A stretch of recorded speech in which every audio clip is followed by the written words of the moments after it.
السلام علیکم ورحمۃ اللہ وبرکاتہ۔ آج ہم بات کریں گے نماز کے مسائل سے متعلق۔ نبی کریم صلی اللہ علیہ وسلم نے جو اپنی امت کو سب سے بہترین تحفہ اللہ کی طرف سے عطا فرمایا وہ ہے نماز کا۔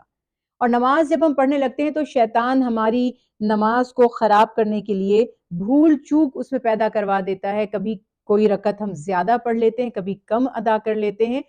تو اس وقت جب آپ کو یاد آ جائے کہ کچھ مس ہو گیا ہے، نماز کو اپنے جاری و ساری رکھیں۔ اب اس کے دو طریقے ہیں، ایک یہ کہ جو رکعت آپ کی رہ گئی تھی وہ بعد میں ادا کر لیں، لیکن اس سے بھی زیادہ آسان معاملہ یہ ہے کہ سجدہ سہو یعنی جو بھول ہو جاتی ہے، بھول چوک، اس کے لیے سجدہ کیا جاتا ہے۔ تو تعلیمات مصطفیٰ صلی اللہ علیہ وسلم یہ ہے کہ جیسے اگر کسی نے 4 رکعت والی نماز پڑھنی تھی اور 3 پڑھ لی، اور اگر 4 رکعت والی نماز پڑھنی تھی اور 5 پڑھ لی، تو 2 سجدے اس کی کفایت کریں گے۔ 2 سجدے ایک رکعت کے قائم مقام بھی ہوتے ہیں۔ 2 سجدے آخر میں نماز میں ادا کر لیے جائیں تو انشاءاللہ نماز درست ہو جائے گی۔ کیونکہ جماعت کے ساتھ نماز کی فضیلت 27 گنا زیادہ ہے، تو جو شخص جماعت میں شامل ہو تو وہ اسی صورت میں جماعت میں شامل ہو سکتا ہے کہ جس جگہ سے اس نے امام صاحب کو نماز ادا کرتے پایا ہے وہیں سے انہیں جوائن کر لے۔ اس کے بعد جتنا حصہ اس کا نماز کا رہ گیا تھا سلام پھیرنے کے بعد اسے مکمل کرے۔ سجدہ سہو جیسے ہم نے کہا، سہو بھول چوک، forgetfulness، کہ کوئی چیز بھول جاتی ہے۔ اللہ کا فضل، اس کے حبیب رسول اللہ صلی اللہ علیہ وسلم کی عنایت ہے کہ ہمیں آسانی عطا کی گئی کہ اگر ہم اپنی نماز میں کچھ بھول جاتے ہیں، کمی یا زیادتی کر جاتے ہیں، مثلا 3 رکعت کی جگہ 4 پڑھ لی یا 4 کی جگہ 3 ادا کر لی، یا کوئی بھول چوک اور ہو جاتی ہے، مثلا نماز ادا کرنے لگے، اب رکوع میں جانا تھا، رکوع مس کر دیا اور ڈائریکٹ سجدے میں چلے گئے، یا اب آپ کو کھڑے ہو جانا چاہیے تھا اور آپ بیٹھے رہ گئے، آپ نے اتحیات شروع کرنے کی کوشش کی،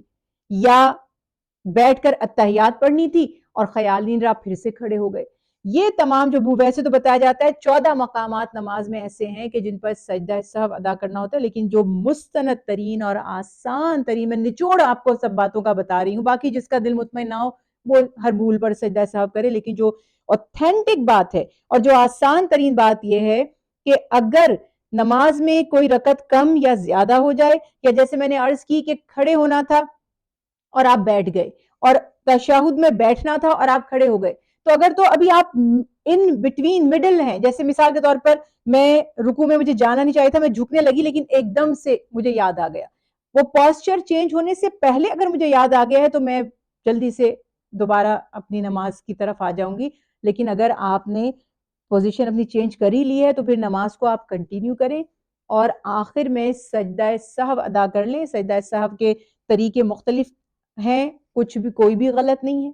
یہ کنفیوز ہونے کی کہ انہوں نے تو یہ بتا دیا، فلاں جگہ تو یہ تھا۔ تو جتنے بھی طریقے رائج ہیں عوام میں، ظاہر ہے کہ وہ صحابہ کرام رضوان اللہ علیہ مجمعین سے، بزرگان دین سے متواتر چلے آ رہے ہیں، ان کی پریکٹس ہے، ہم وہ دیکھتے آئے ہیں، لیکن سب سے آسان، ویسے ہم زیادہ تر فقہ حنفی کو فالو کرتے ہیں، تو آپ نے دیکھا ہوگا کہ اکثر لوگ کیا کرتے ہیں کہ آخری رکعت میں نماز اپنی، جیسے آپ بھول چک ہو گئی تھی، اب اس کو آپ مائنڈ مت کریں، نماز کو اپنے کنٹینیو کریں۔ آخری رکعت میں جب تشہد میں بیٹھتے ہیں تو وہ کیا کرتے ہیں، التحیات للہ پڑھتے ہیں، عبدہ و رسولہ تک کہہ کر ایک طرف سلام پھیرتے ہیں، پھر 2 سجدے کرتے ہیں، پھر دوبارہ سے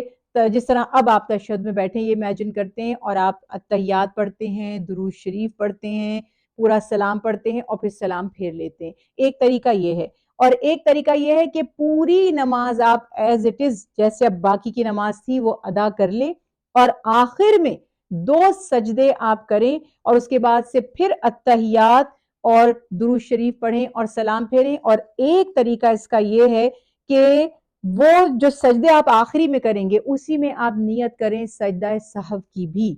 تو آپ کو پھر دوبارہ سے التحیات نہیں پڑھنی پڑے گی، درود شریف نہیں پڑھنا پڑے گا۔ یہ تینوں طریقے رائج ہیں، جو آپ کو